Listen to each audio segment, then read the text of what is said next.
வார்த்தைகளை கடந்து செல்வோம். யாவரையும் அன்போடு கூட வாழ்த்தி வரவேற்கிறேன். தேவன் ஆற்றலின் தேவனாக இருக்கிறார்.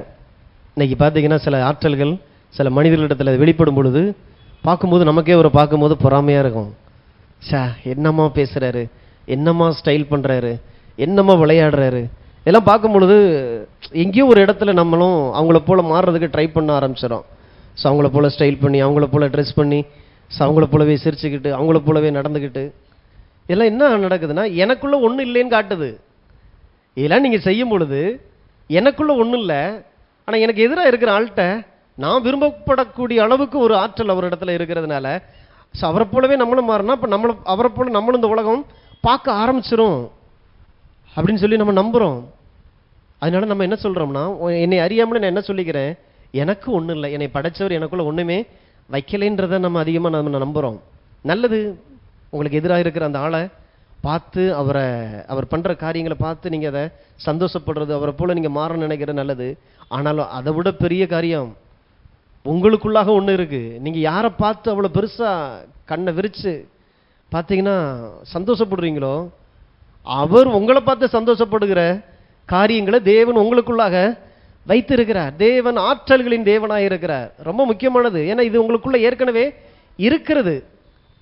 அநேக நேரங்களில் எனக்குள்ள என்ன இருக்குன்னு எனக்கே தெரியாதனால மற்றவர்களைப் போல நான் நடந்து கொள்ள பார்க்குறேன், அல்லது மற்றவர்களை கண்டு நான் பொறாமப்பட ஆரம்பிக்கிறேன்.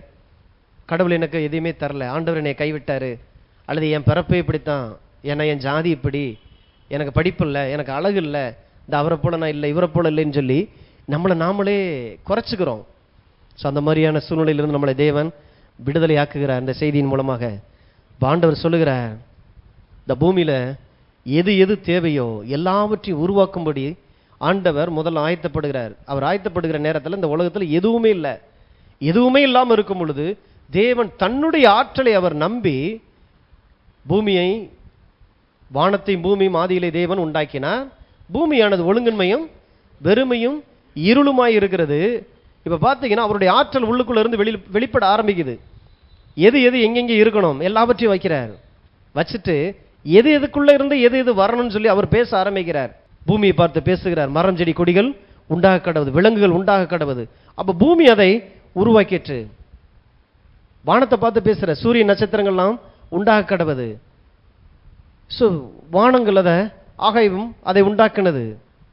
சமுத்திரத்தை பார்த்து மீனினங்களை உண்டாக்குறார், மீனினங்களை உண்டாயிற்று. அப்போ எல்லாவற்றையும் அதனிடத்திலிருந்து பிறப்பித்தது எல்லாமே எங்கிருந்து வந்ததோ அதோடு கூட அது இணைந்து இருக்கும் பொழுது அதனுடைய ஆற்றலுக்கு அது சுதந்திரவாளியாக இருக்குது. இன்னைக்கு ஒரு விலங்கு இருக்குன்னா பூமியை விட அது பெரிய ஆற்றலோடு கூட அந்த விலங்கு இருக்க முடியாது. மரம் செடி கொடி அதை எடுத்துருங்க, தன்னுடைய ஜீவனை இழந்துரும். மீனை தண்ணியிலிருந்து எடுத்துருங்க, ஜீவனை இழந்துரும். ஆகாய மண்டலத்திலிருந்து ஏதாவது ஒரு நட்சத்திரம் வந்துச்சுன்னா அப்படி ஏன் எரிஞ்சுக்கிட்டு வருது, வாயுவாயி அது சாம்பலாகி வருது. எந்த இடத்துல நீங்கள் உண்டாக்கப்பட்டீர்களோ அந்த இடத்தை விட்டு நீங்கள் பிரிக்கப்படும் பொழுது உங்கள் ஜீவன் அந்த இடத்துல இருந்து விலகுது. அப்ப இயேசு சொன்னார் இல்லையா, என்னை விசுவாசிக்கிற நித்திய ஜீவனை பெற்றுக்கொள்வான்னு சொன்னார்ல. சரி, என்ன ஜீவன் இப்ப தெரியுதா? அவரோடு கூட இருக்கக்கூடிய உறவு. ஏன்னா மற்றது எல்லாமே மற்ற ஏதோ ஒன்றிலிருந்து அது வந்தது. நீங்களும் நானும் உண்டாக்கப்பட்ட விதத்தை வேதம் சொல்லுகிறது. அவருடைய சாயலின்படி, அவருடைய ரூபத்தின்படி தேவன் நம்மை உண்டாக்கினார். அப்ப நீங்களும் நானும் ஏதோ இந்த உலகம் நமக்கு போட்டிருக்கிற அடையாளத்தின்படி நான் ஜாதியிலிருந்து வரல. என்னுடைய ஸ்கூல்ல இருந்து கொடுத்த ஒரு சர்டிபிகேட் என்னைய அடையாளப்படுத்த முடியாது, அதுதான் நான் சொல்லி என்னை அடக்க முடியாது. என் வேலை என்னைய இதுதான் நான் சொல்லி என்னைய அடக்கிக் கொள்ள முடியாது. மாறாக நான் தேவனிடத்திலிருந்து நான் வந்திருக்கிறேன், தேவனுடைய பிள்ளையாக, அவருடைய சாயல், அவருடைய ஆற்றலுக்கு நான் சொந்தக்காரனாக இருக்கிறேன். தேவன் எப்பொழுதும் எல்லா ஆற்றல்களையும் உடையவராய் இருக்கிறார். அதனாலதான் ஒரு மரம் பார்த்தீங்கன்னா இன்னைக்கு தன்னுடைய ஆதாரத்திலிருந்து எடுக்கப்பட்ட உடனே தன் ஜீவனை இழந்து போயிடுது. அது எப்பயுமே மண்ணோடு கூட தான் இருக்கணும். மரம் வளர்றதுக்கு மண்ணு தேவை, தண்ணி தேவை, காற்று தேவை, சூரியன் தேவை. இத்தனை தேவைகள் இருந்தாலும் எது பிரதானமானது? மண்ணு. ஏன்னா அந்த நிலத்தோடு கூட இருக்கிற வரைக்கும் தான். அது நிலத்திலிருந்து பிடுங்கப்பட்டதுக்கு அப்புறமும் நீங்க மொட்டை மாடியிலேயே நீங்க சூரியன்லேயே போட்டு வைங்க, குடங்குடமா நீங்க தண்ணி ஊற்றி பாருங்க. அப்ப எது முக்கியம்? நீங்க இந்த பூமியில வாழ்வதற்கு பணம் எல்லாவற்றுக்கும் உதவும், பணம் தேவைதான், படிப்பு தேவைதான், அறிவு வேணும். ஏன்னா இந்த பூமியில் நல்லா இருக்கிறது. ஆனா எது முக்கியமானது? அதனாலதான் இயேசு சொன்னார், ஒருவன் உலகம் முழுவதையும் ஆதாயமாக்கிக்கிட்டு தன் ஜீவனை நஷ்டப்படுத்திக்கிட்டு இருக்கிறான். செடி மண்ணில இருந்து பிடுங்கப்பட்டாச்சு. ஆனா இந்த செடி என்னத்தை நம்புதுன்னா, காற்றை நம்புது, சூரியனை நம்புது, தண்ணியை நம்புது. ஆனா நிலத்தில இருந்து பிடுங்கப்பட்ட ஒரு செடி மற்ற எல்லாம் இருந்தாலும் வாழ முடியாது.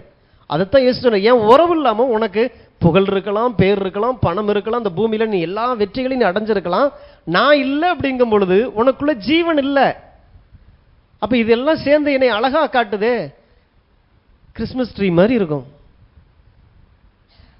வாடி போயிடும், நிம்மதி இருக்காது, ஒரு நம்பிக்கை இருக்காது, நிச்சயம் இருக்காது. ஆனா இது எல்லாமே எதுவுமே என்கிட்ட இல்லாட்டாலும், அத்திமரம் துளிர் விடாமல் போனாலும், திராட்சை செடி கர்த்தருக்குள் நான் மகிழ்ச்சியா இருப்பேன்.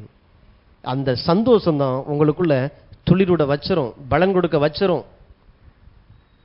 அதனாலதான் ரொம்ப ரொம்ப முக்கியம், நான் எங்கிருந்து வந்தேன், அதனுடைய தன்மை தான் எனக்குள்ள இருக்குங்கிறத முதல்ல விசுவாசிக்கணும். அப்ப உங்களிடத்துல இருக்கிறதை நீங்கள் உணரணும். ஆவிக்குரிய பொருளாதார சரீர பிரகாரமான ஆதாரங்களை தேவன் உங்களுக்குள்ளாக வைத்திருக்கிறார். நீங்கள் இந்த பூமியில வாழ்வதற்கு தேவையான எல்லாமே உங்களுக்குள்ளாக ஏற்கனவே வைக்கப்பட்டிருக்கிறது. நீங்க மக்களுடைய பிரச்சனை தனக்குள்ள இருக்கிறத நம்பாம தான் தெருவில் இருக்கக்கூடிய மற்ற பெரிய பெரிய இந்த வீடுகளை பார்த்து, பெரிய பெரிய பணக்காரர்களை பார்த்து அதை குறிச்சே பார்த்தீங்கன்னா பொறாமப்பட்டு இருக்கிறது. பார்த்துட்டு கடந்து போகும்பொழுதெல்லாம் பார்த்துட்டு அப்படியே பெருமூச்சு விட்டே போறது. இல்லை, ஆண்டவரே நீர் இவரை ஆசீர்வதித்திருக்கிற அதே கர்த்தர் தான் என்னை இந்த பூமியில உண்டாக்கியிருக்கிறேன். என்ன சொல்ல போன, நான் உம்முடைய பிள்ளையாயிருக்கிறேன். உங்களை யாருனே தெரியாத ஒரு மனுஷன் உங்களால் இவ்வளோ ஆசீர்வதிக்கப்பட முடியுமானால், உம்முடைய பிள்ளையா இருக்கிற என்னைய அப்ப இதை பார்க்கலாம் அதிகமாய் ஆசீர்வதிப்பது அதிக நிச்சயம். தைரியம், விசுவாசம் வரணும், பொறாம வரக்கூடாது.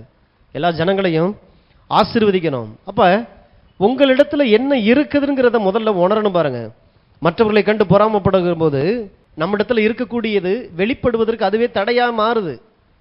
யாரோ ஒருத்தர் கண்டு நீங்கள் பொறாமப்படுறீங்க அப்படின்னா என்ன ஆகுதுன்னா, உங்களுக்குள்ள இருக்கக்கூடிய ஏற்கனவே தேவனால் வைத்து அனுப்பப்பட்ட காரியம் வெளிப்படுவதற்கு அது மிகப்பெரிய ஒரு தடையாகவே அந்த பொறாம குணம் இருந்துகிட்டே இருக்கும். ஏன்னா எனக்கு ஒன்றும் தரல, எனக்கு எதுவுமே நடக்கல, கடவுள் என்னை வெறுமையா விட்டாரு, நான் தான் என் கையை ஊண்டி நான் தான் கர்ணம் பாஞ்சுக்கிட்டு இருக்கிறேன் சொல்றாங்க இல்லையா. நாமளே கையை ஊண்டி நாமளே கர்ணம் பாஞ்சுக்கிட்டு இருக்கிறோம். அப்போ அதனால் என்ன அர்த்தம், எனக்கு எந்த உதவியும் இல்லை, கடவுள் என்னைய அப்படித்தான் என்னை படைச்சிருக்கிறாரு. எவ்வளவு இருக்குதுங்கிறத பார்க்கறது இல்லை, இருக்கிறத கொண்டு என்ன செஞ்சுக்கிட்டு இருக்கீங்கிறது தான் ஆண்டவர் பார்த்துட்டு இருக்கிறாரு. ஏதோ ஒரு தாளந்தாவது இருக்குல்ல, அதை வச்சு நீ என்ன செஞ்ச? 5 தாளந்து கொடுத்து அந்த மனுஷன்ட்ட கேட்கும்போது 5ஐ இன்னும் 5ஆக சம்பாதிக்கிறான். அப்ப தன்னிடத்தில் இருக்கிற 5 குறிச்சதான சரியான ஒரு அறிவு, தன்னிடத்தில் இருக்கிற அந்த ஆற்றல் திறமையை குறிச்சதான கடவுள் கொடுத்திருக்கிற அந்த கிருபையை குறிச்ச ஒரு அறிவு அந்த மனுஷன்ட்ட இருக்குது. அந்த இதை சம்பாதிக்கிறங்கிற வார்த்தை தொழில் சம்பந்தமான வார்த்தை. நீங்க தொழில் உலகத்துக்குள்ள நல்லா இருக்கணும்னு சொல்லி தான் ஆண்டவர் அந்த ஆற்றலை கொடுத்திருக்கிறார். சம்பாதிக்கிறான். நீங்க அநேகர் அதை கண்டே பார்த்தீங்கன்னா பாருங்களேன், என்ன பண்ற, இது ஏதோ ஒரு கெட்ட காரியம் பண்றது போலவே பார்க்க ஆரம்பிச்சுறாங்க. சம்பாதித்தான். 3 தாளந்து உள்ளவன் இன்னும் 3 சம்பாதிக்கிறான். ஆனா ஒரு ஆள் உள்ளவன் பார்த்தீங்கன்னா தூங்கி எந்திரிச்சுட்டு இருக்கான், சோம்பேறியா, தன்னிடத்தில் இருப்பதை குறித்து அறியாம கடவுளை குறை சொல்லி, சுத்தி உள்ள ஜனங்களை குறை சொல்லி. நீங்கள் எந்த இடத்துல இருந்தாலும் தேவன் உங்களை ஆசீர்வதிக்க வல்லவராக இருக்கிறார். ஆனா உங்களுக்கு அந்த அறிவு அவசியமா இருக்கிறது. அநேக ஆவிக்குரிய மக்கள் இன்னைக்கு பார்த்தீங்கன்னா இந்த செழிப்பை கேலி கிண்டல் நக்கல் அப்படி பேச ஆரம்பிக்கிறாங்க. ஆசீர்வாதத்தை அவன் விரும்பாமல் போனான், அது அவனுக்கு தூரமாய் போயிற்று. அதை குறித்து சரியான ஒரு அறிவில்லாமையே இருக்கிறாங்க. ஆனா அதை பேசிட்டா கூட, வெளியில பார்த்தீங்கன்னா சொல்லிட்டா கூட, உள்ளுக்குள்ள அவங்க வாழ்க்கை அதை எதிர்பார்த்துக்கிட்டே இருக்குது. அதனாலதான் அவங்க வேலை பார்க்குற இடத்துல உயர்வு வரலைன்னு உடனே கோபம் வருது, போனஸ் தரலைன்னு உடனே அவ்வளோ டென்ஷன் ஆயிடுறாங்க. ஏன் அப்படின்னா, எனக்கு பணமே தேவையில்லை, பணம் பாவம்னு சொல்ற ஆட்களுக்கு கூட பணம் உதவி செஞ்சுக்கிட்டே இருக்கு. ஆண்டவருக்கு நன்றி உள்ளவர்களாக இருக்கணும். அடுத்து கடவுள் கொடுத்த எல்லா ஆசீர்வாதங்களுக்கு நம்ம உண்மையா இருக்கணும். ஆண்டவரே, இது நீர் என்னிடத்துல தந்தது, இது உம்முடைய ஆசீர்வாதம். அப்ப வறுமை அப்படிங்கிறத போன வாரத்தில் சொன்னேன் முடிக்கும் பொழுது, வறுமை அப்படிங்கிறது உங்க வீட்டுக்குள்ள பணம் இல்லாதது இல்லை. தரித்திரம்ங்கிறது உங்க கையில பணம் இல்லை அதனால நான் தரித்திரத்தில் இருக்கிறேன்றது இல்லை. தரித்திரங்கிறது என்னது? உங்களிடத்துல இருக்கிற ஒரு காரியத்தை பயன்படுத்தாம இருக்கிறீங்களே, ஒண்ணுமே செய்யாம இருக்கிறீங்களே, அதற்கு பேரு தான் தரித்திரம், அதற்கு பேரு தான் வறுமை. அப்ப இந்த வறுமையை இயேசு சிலுவையில சுமந்து தீர்த்து இருக்கிறார். அவர் ஐஸ்வர்யம் உள்ளவராய் இருந்தும் நம் நிமித்தம் சிலுவையில் தரித்திரர் ஆனார். நாம் ஐஸ்வர்யவான்கள் ஆகும்படிக்கு, நாம் பணக்காரர்களாய் ஆகும்படிக்கு, செல்வந்தர்களாக ஆகும்படிக்கு இயேசு சிலுவையில் ஏழ்மை ஆனார். இல்லைங்க, அது ஆவிக்குரிய ஏழ்மை. அப்ப அவர் பரலோகத்திலேயே ஒரு செத்து இருக்கணுமே, ஏன் பூமியில வந்து எல்லாம் சொல்றாரு, எல்லாம் செஞ்சிருக்கிறாரு? எல்லாமே ஆவிக்குரிய ஆவிக்குரிய. ஆவியும் உங்கள் சரீர உலகத்தையும் தனியாக பிரிக்கவே முடியாது. ஆவிக்குரிய உலகம் தான் இந்த பூமி உண்டாக்குச்சு. இப்படி சொல்லும் பொழுது என்ன நடக்குதுன்னா, பூமி எனக்குரியது இல்லைன்ற இடத்துக்கு நான் வந்துடுறேன். பூமி எனக்கானது. அதனால தான் நாம் வெளிப்படுவதற்காக பூமி காத்து கொண்டிருக்கிறது. எனக்கானது பூமி. பூமி நான் ஆசீர்வதிக்கிறேன், பூமியின் வளங்கள் ஆசீர்வதிக்கிறேன். எனக்கும் என் சந்ததிக்கு இந்த வளங்கள் பாதுகாக்கப்படணும். அப்ப வறுமை என்பது ஆதாரம் இல்லாத ஒரு குறை அல்ல. ஆதாரம் ஏற்கனவே நிறைய இருக்குது, அதை சரியா பயன்படுத்தல. வாசிங்க நீதிமொழிகள் 10:4. சோம்பர் கையால் வேலை செய்கிறவன் ஏழை ஆவான், சுறுசுறுப்புள்ளவன் கையோ செல்வத்தை உண்டாக்கும். நாம் அநேக நேரங்கள் நினைக்கிறோம் ஏழையும் கடவுள் தான் உண்டாக்குறார், பணக்காரனையும் கடவுள் தான் உண்டாக்கி இருக்கிறார், நம்ம நம்பிடுறோம். அதனால ஆண்டவர் கொடுத்த ஏதோ ஒரு ஈவு லக்கு, ஆண்டவர் அவங்கள பணக்கார குடும்பத்தில் பிறக்க வச்சுட்டாரு, அதனால அவர் பணக்காரராக இருக்கிறாரு. நான் ஏழையா இருக்கும்படி ஆண்டவர் உண்டாக்கி இருக்கிறார், அதனால நான் ஏழையா இருக்கிறேன். வேதம் தெளிவா சொல்லுது, சோம்பர் கையால் வேலை செய்கிறவன் ஏழை ஆவான்னா அது ஆவான், அது ஒரு பிரமாணம். இயேசு சொன்னார் இல்லையா, தரித்திரர்கள் எப்பொழுதும் உங்களிடத்திலே இருக்கிறார்கள் சொல்லிட்டார் இல்லையா. அதனால இன்னைக்கு அநேகர் அதை பிடிச்சிட்டாங்க. அந்த வார்த்தை எனக்கு உரியது, என்னைத்தான் சொன்னார்னு சொல்லி. எப்ப தரித்திரத்தில் இருந்துக்கிட்டு ஒண்ணுமில்லாமல் இருந்துட்டு இயேசு சொன்ன ஒரு கூட்டத்தில் இருக்கிற ஆள் நான் தான். அந்த கூட்டம் என்ன? யூதாஸ் காரியத்திட்ட சொன்ன தரித்திரர்கள் எப்பொழுதும் உன்னோடு கூட இருப்பாங்க, நான் உன்னோடு கூட எப்பயுமே இருக்க மாட்டேன்.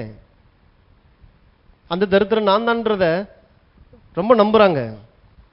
தரித்திரம் அப்படிங்கிறது தேவன் உங்கள் கரத்தில் கொடுத்த ஆதாரங்களை பயன்படுத்தாமல் இருப்பதற்கு பேர் தான் தரித்திரம். அவர்கள் எப்பொழுதும் இருப்பார்கள்னா, சோம்பர் கையால் வேலை செய்கிறவன் உன் கூடவே இருப்பான், சோம்பேறியா இருக்கிறவன் ஏழை ஆவான். அப்ப ஒன்றுமில்லாம எந்த மனிதனையும் தேவன் இந்த பூமியில படைக்கல. இந்த பூமியில ஒவ்வொருவரையும் தேவன் தன்னுடைய ஆசை, தன்னுடைய விருப்பம், தன்னுடைய நம்பிக்கை, தன்னுடைய தரிசனத்தை அவனுக்குள்ள வச்சுதான் இந்த பூமியில ஒரு குழந்தையா பிறக்க வைக்கிறார். வளர்ற குழந்தை சரியான தாய் தகப்பனுக்கு, இந்த அறிவுள்ள ஒரு தாய் தகப்பனுக்குள்ள வளரும் பொழுது பிள்ளைக்குள்ள இருக்கிற அந்த கிருபைகளுக்கு நேரம், அந்த ஆற்றலுக்கு நேராக அந்த தாயும் தகப்பனும் அந்த பிள்ளைய உருவாக்குறாங்க. அந்த காரியங்களை அந்த பிள்ளைய என்கரேஜ் பண்றாங்க. வர வர வர பார்த்தீங்கன்னா அதுக்குள்ள இருக்கிற அந்த ஆற்றல் வெளிப்பட ஆரம்பிக்கும். சின்ன வயசுலேயே சாதிக்கிற ஒரு பிள்ளையாய் அது மாற ஆரம்பிக்குது. அப்போ மெயினா நமக்கு அது அறிவு வேணும். முதல்ல நான் தேவனுடைய சாயலின்படி தேவனுடைய ஆற்றல்களை சுமந்தவனாக நான் இந்த பூமியில பிறந்திருக்கிறேன். யாரோ ஒருத்தர் வந்து எனக்கு தரணும்னு அவசியம் இல்லை, ஏற்கனவே எனக்குள்ள இருக்குது. இருக்கிறத வச்சு நீங்க வேலை செய்ய ஆரம்பிக்கணும். சின்னதா அற்பமா ஒரு காரியத்தை அதை ஆரம்பிக்கிற மாதிரி இருக்கும். இந்த ஊழியம் ஒரே ஒரு ஆளை கொண்டு ஆரம்பிக்கப்பட்டது. தெரியாது என்ன ஆக போகுது, ஏதாக போகுது, ஒண்ணுமே தெரியாது. நான் கடவுள் இன்னைக்கு உங்களை உள்ள கொண்டு வந்து இணைச்சி வச்சிருக்கிறாரு. லிட்டலா அதை ஆரம்பிக்கும் போது என்ன தெரியாது, என்ன தைரியத்தில் அதை செஞ்சோன்னு தெரியாது. வீட்டுக்குள்ள ஒரே ஒரு ஆளை கொண்டு தான் அது ஆரம்பிக்கப்பட்டது. ஆனால் கடவுள் மிகப்பெரியவராக இருக்கிற, ஏன்னா அவர் ஆற்றல்களின் தேவனாய் இருக்கிறார். அந்த ஆற்றல்கள் வெளிப்பட வெளிப்பட ஒவ்வொருத்தருக்காக அது கனி கொடுக்கக்கூடியதாய் மாற ஆரம்பிக்கும். இன்னும் அநேகர் இந்த ஊழியத்துக்காக காத்து கொண்டிருக்கிறாங்க, இந்த ஊழியத்தில் தன்னை இணைக்கும்படி. இதெல்லாம் எதிர்பார்க்கிறோம், விசுவாசிக்கிறோம், அதுக்காக வேலை செய்கிறோம். இல்லை, தேவன் ஆற்றலின் தேவனாக இருக்கிறார். கடவுள் ஒன்று ஆரம்பிச்சிருப்பார், ஆனால் ஏதோ ஒரு சாதாரணமான ஒரு காரியமாக இருக்காது. நாளுக்கு நாள் அது வளர்ந்து பெருகக்கூடிய ஒரு காரியமாக தான் அது இருக்கணும். ஏன்னா தேவன் உண்டாக்கின எல்லாமே அப்படித்தான் இருக்குது. அதனால தான் ஆண்டவர் மனுஷனை உண்டாக்கிட்டு அப்படி படுத்திருந்து அப்படி சாப்பிட்டுக்கப்பான்னு சொல்லி உண்டாக்கல. ஏதேன் தோட்டத்தையும் உண்டாக்கிட்டு பண்படுத்தி பாதுகாத்துக்கொள். விசுவாசி, உனக்குள்ள இருக்கிற ஆற்றல் அதுல வெளிப்படட்டும். பூமி இருக்கிற எல்லாமே ஏதேனா மாத்தல, ஒரு பகுதியை மட்டும் ஏதேனா மாத்தி அதில் நான் வச்சிருக்கிறேன், நான் செஞ்சதெல்லாம் பாரு. என்னை போல மற்ற இந்த முழு உலகத்தை நீ ஏதேனா மாத்திரலாம். பண்படுத்திக்க, பாதுகாத்துக்க. அவனுக்கு ஒரு வேலையை கொடுத்தார். வேலை கடவுளால் கொடுக்கப்பட்டது, அது ஆசீர்வாதம். நம்ம நினைக்கிற வேலை செஞ்சா கஷ்டமா இருக்குது, வேலை செஞ்சா நம்மளை யாரோ கேள்வி கேட்குறாங்க, நமக்கு மரியாதை இல்லாமல் பேசுறாங்க, அதனால நான் வேலையை மாற்றிக்கிட்டே இருப்பேன். வேலைக்கு போகவே எனக்கு பிடிக்கல. நாளைக்கு உங்களுக்கு கீழே 4 பேர் எப்படி இருந்து வேலை செய்ய முடியும்? வேலை பாவமில்லாத நாட்கள்லேயே மனுஷனுக்கு கொடுக்கப்பட்ட ஆசீர்வாதம். அதில் போய் ஒரு மனுஷன் இறங்கி வேலை செய்யும் பொழுது அவன் வாழ்க்கை கட்டப்படுகிறது பாருங்க. நாளுக்கு நாள் அவன் வளர்றான், பெருகிறான். எல்லா விஷயத்திலும் சொசைட்டியில் அவனுக்கான ஒரு மரியாதை உண்டாகுது, குடும்பத்தில் அவனுக்கான ஒரு மரியாதை, பிள்ளைங்களுக்கு மத்தியில் அப்பாவை பார்க்கும்போது ஒரு ஹீரோவாக தெரிகிறாரு. பொருளாதார தேவைகள்லாம் இங்கே சந்திக்கப்படுது. மனிதன் பாவம் இல்லாத நாட்களிலே தேவன் கொடுத்த ஆசீர்வாதம் தான் வேலை. அதில் போகும்போது உள்ள இறங்கி அவன் செய்யும் பொழுது தேவனுடைய ஆற்றல் இங்கே வெளிப்பட ஆரம்பிக்குது. என்ன, ஒருத்தர் ஒரு கட்டடத்தை கட்டுறார், கட்டி முடிச்சதுக்கு அப்புறம் அந்த பக்கத்தில் அப்படி போகும்போது வரும்பொழுதுலாம் ஒன்று தோணுமா? நான் கட்டினது, என் கையை கொண்டு ஆண்டவர் செஞ்ச காரியம். அதில் எவ்வளோ சவால் இருந்திருக்கும், இல்லை எவ்வளோ பிரச்சனைகள் இருந்திருக்கும். எல்லாத்தையும் ஃபேஸ் பண்ணி அதை கட்டி முடிச்சு இன்னைக்கு அதில் ஒரு குடும்பம் உள்ளே இருக்கும் பொழுது பார்க்கும் பொழுது சம்மந்தப்பட்ட ஆளுக்கு அது அந்த ஆற்றல் எப்படி வெளியில் வந்தது? தேவனுடைய ஆற்றல். அதே போல தான் ஒன்றுமே படிப்பறிவே இல்லாத ஒரு பிள்ளையை கொண்டு வந்து சேலஞ்சாக அந்த பிள்ளையை எடுத்து அதை உருவாக்கி அதுக்கு சொல்லிக் கொடுத்து அது புரிகிற வண்ணமாக சொல்லிக் கொடுத்து அதை நல்ல மார்க் எடுக்க வைக்கும் பொழுது அந்த ஆசிரியருக்கு ஒரு சந்தோஷம் வருமா? இன்னைக்கு அவன் உயர்ந்த ஸ்தானத்தில் என்ன டீச்சர் நான் இப்படி இருக்கிறேன்னு சொல்லும் பொழுது சம்பளமெல்லாம் காசுக்காக செஞ்சால் அதெல்லாம் அந்த சந்தோஷம் வராது. உண்மை ஆத்மார்த்தமா, கடவுளே என்னை நம்பி கொடுத்த அந்த கிருபை, என்னை இந்த தொழிலில் நீங்கள் என்னைய கொடுத்துருக்கிறீங்க, உமக்கு நன்றின்னு சொல்லி அனுதினமும் போய் போய் நிற்கும் போது அந்த சவால்களை அவங்க சந்திக்கிறாங்க. இவனுக்கு எப்படி சொன்னால் புரிய வைக்கலாம், எப்படி நடத்தினா இவனுக்கு புரியும், இப்படி தங்களுடைய வேலைகளை கிறிஸ்துக்குள்ள. இதுதான் கடவுளோடு கூட இருக்கக்கூடிய தியானம். இரவும் பகலும் தியானமாக இருக்கிற மனுஷன் பாக்கியவான். வேதத்தில் இதுதான் வேதத்தினுடைய தியானம். என்ன சொல்லுது? தேவன் ஆற்றல்களின் தேவனாக இருக்கிறார், உனக்குள்ள தேவன் அந்த ஆற்றல்களை வச்சிருக்கிறார். நீ இந்த உலகத்துக்குள்ள கடந்து போய் அந்த சவாலை சந்திக்கும் போது தேவனுடைய காரியங்கள் வெளிப்பட ஆரம்பிக்கும். இதுதான் இரவும் பகலும் நான் தியானமாக இருக்கிறது. எந்நேரம் நான் பைபிள் வாசிச்சுட்டு நான் சோத்திரம் பண்ணிக்கிட்டே இருப்பேன் அப்படின்னு சொல்லி உட்கார்றதுக்கு இல்லை. உலகத்துக்கு கனி கொடுக்கணும், உலகத்தில் புறப்பட்டு போய் தேவ ஆற்றல் வெளிப்படணும். அவன் சொல்கிறான்ல, ஒரு காலத்தில் நான் அப்படி இருந்தேன், நீங்கள் மட்டும் அந்த ஒரு வார்த்தை சொல்லாமல் இருந்திருந்தீங்கன்னா என் வாழ்க்கை எப்படியோ மோசமாக போயிருக்கும். நல்ல நேரத்தில் வந்து நீங்கள் சொன்ன அந்த ஒரு வார்த்தை என்னை தூக்குச்சு, என்னை தைரியப்படுத்தின சொல்கிறாங்கல்ல. எங்கேயாவது 4 பேருக்கு நம்ம ஆசீர்வாதமாக இருந்துக்கிட்டே இருக்கணும் பாருங்க. அதனால நமக்கு என்ன லாபம் தேடக்கூடாது, அதுவே எனக்கான லாபம். தேவன் உங்களுக்குள்ளாக ஆதாரத்தை வச்சிருக்கிறார். அப்ப ஏதேன்ல ஆதாமுக்குள்ள வச்சிருந்த ஆதாரத்தை பயன்படுத்துன்றார். உனக்கான சோர்ஸ் உள்ள வச்சிருக்கிறேன், அதை எடுத்து பயன்படுத்து. எதுக்கு? உன் அழைப்பு அதுதான். அந்த அழைப்புக்காக தான் அந்த ஆதாரமே. ஏதோ ஒரு காரியத்துக்காக நீங்க அழைக்கப்பட்டிருக்கிறீங்க, அந்த அழைப்பை நிறைவேற்றுவதற்கு தேவையான ஆதாரங்கள் தேவன் உள்ள வச்சிருக்கிறார், சோர்ஸ் உள்ள வச்சிருக்கிறார். ஸோ அதை செய்யும் பொழுது நானும் எனக்கு அது நிம்மதியை கொண்டு வருது, சமாதானத்தை கொண்டு வருது. என்னால் 4 பேர் பலனடைகிறவர்களாகவும் இருக்கிறார்கள். இன்னைக்கு பார்த்தீங்கன்னா அந்த தர்மம் எடுக்கிறாங்கல்ல, என்ன பிச்சை எடுக்கிறாங்க இல்லையா? ஸோ பார்த்தீங்கன்னா அநேகர் பார்த்தீங்கன்னா நல்ல நிலைமையில் இருப்பாங்க. நல்ல நிலைமைனா கை கால் எல்லாமே நல்லா தான் இருக்கும், ஆனால் தர்மம் எடுப்பாங்க. ஸோ அப்படிப்பட்ட பிள்ளைகளெல்லாம் ஸ்கூலில் இந்த பஸ்ஸிலலாம் பார்த்தீங்கன்னா எடுக்கிற அந்த பிள்ளைங்களை, தம்பி என் கூட வரியா, நான் உன்னை படிக்க வைக்கிறேன், நான் உன்னை ஏதாவது ஒரு வேலையில் சேர்த்து விட்றேன் வரியான்னு கேட்டால் விலைக்கு போயிடுவாங்க பாருங்க. ஏன்? நம்பிட்டாங்க, என்கிட்ட ஒன்றுமே இல்லை, அதனால நான் தர்மம் தான் எடுக்கணும். தேவன் ஆற்றல்களின் தேவனாக இருக்கிறார், அவர்களுக்குள்ளாகவும் தேவன் தன்னுடைய ஆற்றலை வச்சிருக்கிறார். அப்போ அவங்களுக்கு தான் சுவிசேஷம். தரித்திரருக்கு சுவிசேஷத்தை பிரசங்கியும்படி பரிசுத்த ஆவியானவர் என்னை அபிஷேகம் பண்ணி இருக்கிறார், இயேசு சொல்லுகிறார். அப்ப இந்த சுவிசேஷம் கடந்து போய், எது சுவிசேஷம்? நீ இப்படி பிச்சை எடுக்கக்கூடிய ஆள் நீ இல்லையா? இந்த பிச்சை எடுக்கக்கூடிய இந்த நிலைமையிலிருந்து நீ மாறலாம். ஏன்னா தேவன் உன்னை ஏற்கனவே உள்ள தன்னுடைய ஆற்றல்கள், தன்னுடைய ஆதாரங்களை உள்ள நிறைச்சு வச்சிருக்கிறார். நம்பு. அப்ப சுவிசேஷம் எவ்வளவு அவசியமானதா இருக்கு, எவ்வளவு வேல்யூபிளான காரியத்தை நம்ம கைக்குள்ள வச்சுட்டு நம்ம இந்நேரம் பார்த்தீங்கன்னா நம்ம தேவைக்காகவே உட்காந்துட்டு இருக்கிறோம். அப்ப முதல்ல நமக்கு தான் சுவிசேஷம் தேவைப்படுது. முன்னுக்கு வருவதற்கு என்ன தேவையோ அது ஏற்கனவே அவர்களிடத்துல இருக்குது. அதை அவங்க நம்பாம போது, என்னிடத்துல ஒண்ணுமே இல்லைன்னு சொல்லி நம்பாமல் இருக்கும் பொழுது அவர்கள் தரித்திரத்திற்கு நேராக தங்களுடைய பயணத்தை ஆரம்பிக்கிறாங்க. யாரா தந்தாதான் நான் வாழ்வேன், அப்ப தர்றவங்க தான் எனக்கு சாமி. அதனால தான் கேட்குறாங்க இல்லையா, சாமி சாமின்ற அந்த வார்த்தை கடவுளையும் சொல்லிக்கிறான், தனக்கு உதவி செய்கிற மனுஷனையும் சொல்லிக்கிறான். ஏதோ 5 ரூபா போடுற இடத்துல 10 ரூபா போட்டாச்சு அப்படின்னா நீயும் குடும்பம் நல்லா இருப்ப சாமி. இந்த சாமி சத்தத்தை கேட்கறதுக்காகலாம் கொடுக்கறது இல்லை. உனக்குள்ள இயேசு இருக்கிறார், உனக்குள்ள ஆண்டவருடைய ஆற்றல் இருக்குது, நீ இப்படி வாழ வேண்டிய அவசியம் இல்லை. அரண் போல உள்ள ஒட்டி இருக்குது, உடைக்கப்படணும். கர்த்தருடைய வார்த்தை தான் அதை உடைக்கும், சம்மட்டியாக இருந்து. அப்போ சத்தியத்தை அறிகிற அறிவினால தான் அந்த இடத்துல விடுதலை உண்டாகும். அப்போ உங்களுடைய சாயல் தேவனுடைய சாயல் அப்படிங்கிறத நம்ப ஆரம்பிங்க. அப்படின்னா தான் எந்த இடத்துலையும் நீங்கள் தலை குனிய முடியாது. எந்த இடத்துல நீங்கள் வெக்கப்பட்டிருக்கிறீங்களோ அந்த இடத்துல உடைச்சு வெளியில் வர்றதுக்கான ஆற்றல் உள்ளிருந்து வெளியில் வர ஆரம்பிக்கும். கடவுளை சார்ந்து, கடவுளுடைய வார்த்தையை நம்பி.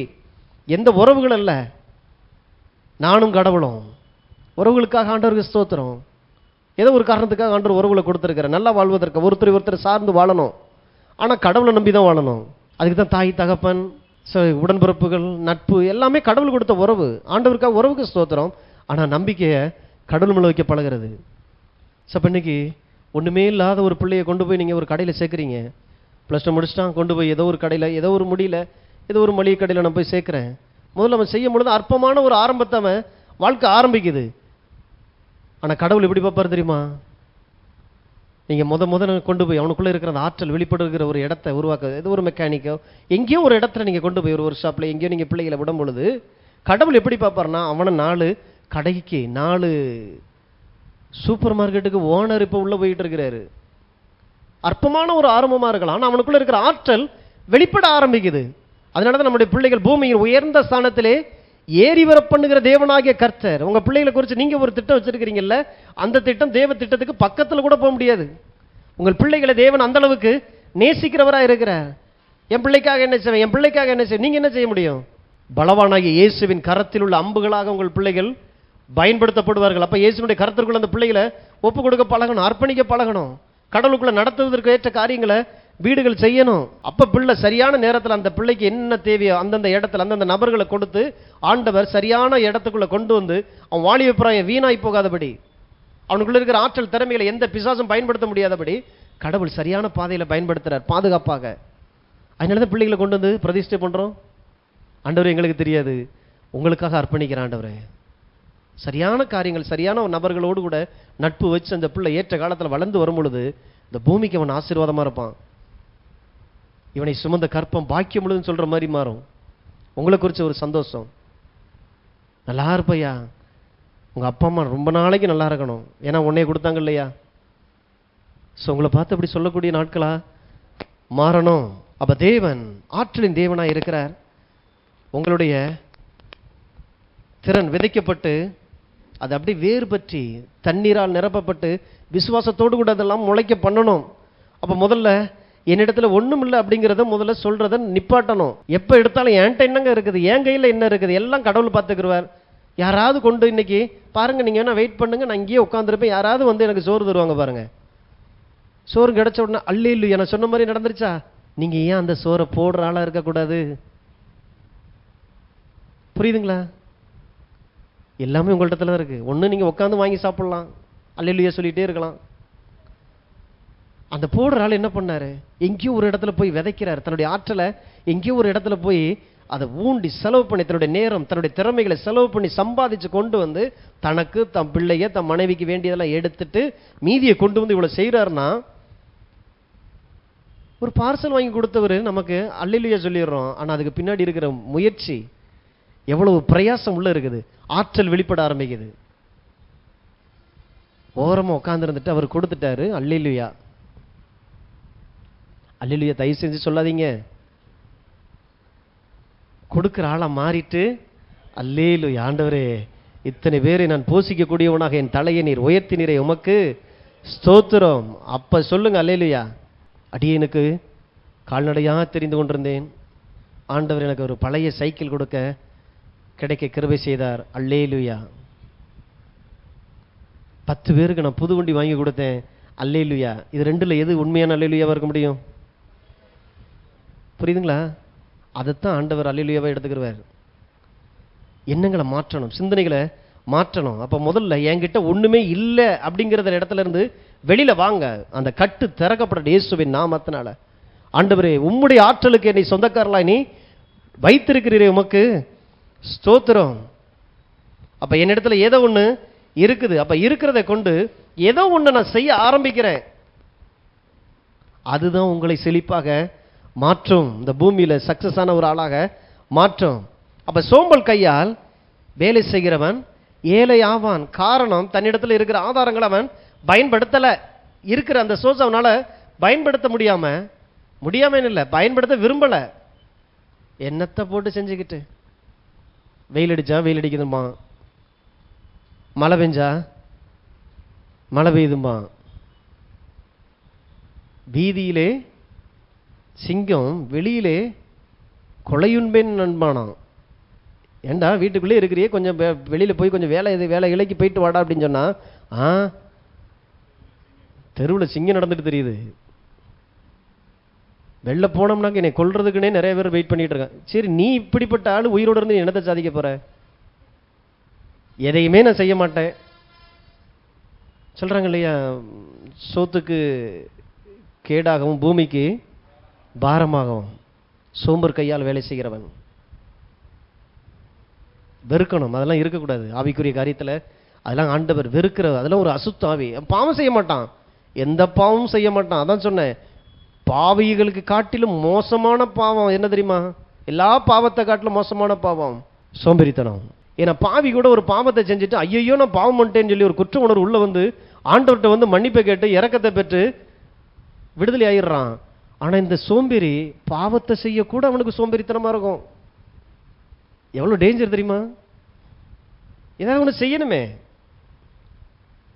வெளியிலே சிங்கம், வீதியிலே நான் போனேன் அப்படின்னா எல்லாரும் துப்பாக்கி வச்சுட்டு ரெடியா எனக்காக நிற்கிறான், என்னை போட்டு தள்ளிடுவான்.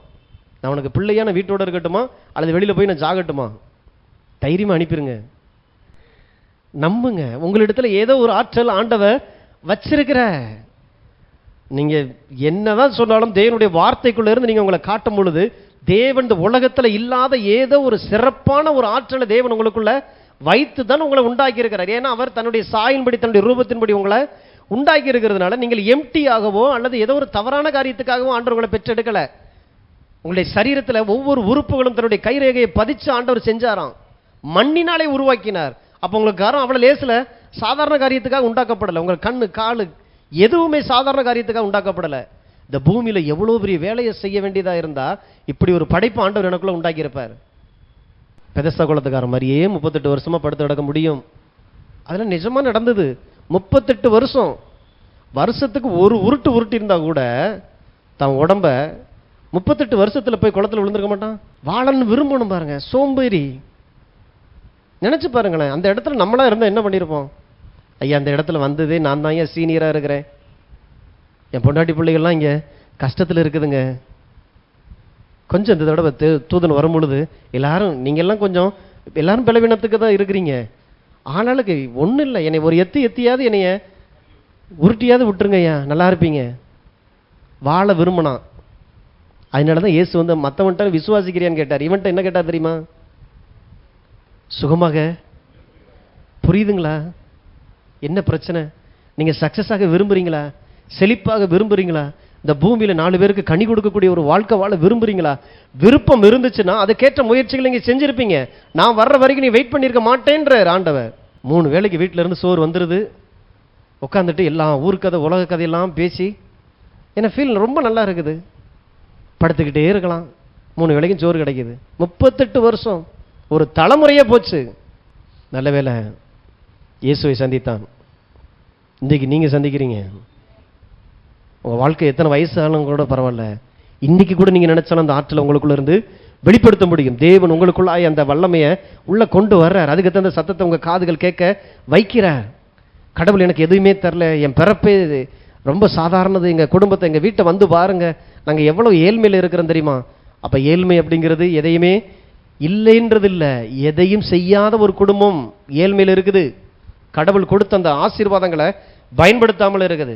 அப்ப பணக்காரனோ ஏழையோ அது தேவனுடைய ஈவு அப்படின்னு சொல்லி நினைச்சு உட்காந்துடக்கூடாது. ஸோ ஒவ்வொரு நாளும்